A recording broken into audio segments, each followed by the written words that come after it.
صحیح بخاری حدیث نمبر 514۔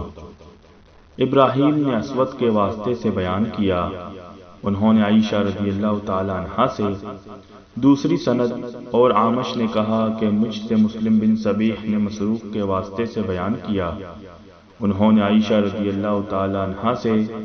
کہ ان کے سامنے ان چیزوں کا ذکر ہوا جو نماز کو توڑ دیتی ہیں، یعنی کتا، گدھا اور عورت۔ اس پر عائشہ رضی اللہ تعالی عنہا نے فرمایا کہ تم لوگوں نے ہمیں گدھوں اور کتوں کے برابر کر دیا، حالانکہ خود نبی کریم صلی اللہ علیہ وسلم اس طرح نماز پڑھتے تھے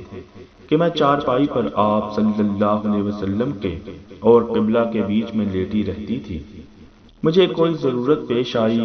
اور چونکہ یہ بات پسند نہ تھی کہ آپ صلی اللہ علیہ وسلم کے سامنے جبکہ آپ صلی اللہ علیہ وسلم نماز پڑھ رہے ہوں بیٹھوں، اور اس طرح آپ صلی اللہ علیہ وسلم کو تکلیف ہو، اس لیے میں آپ صلی اللہ علیہ وسلم کے پاؤں کی طرف سے خاموشی کے ساتھ نکل جاتی تھی۔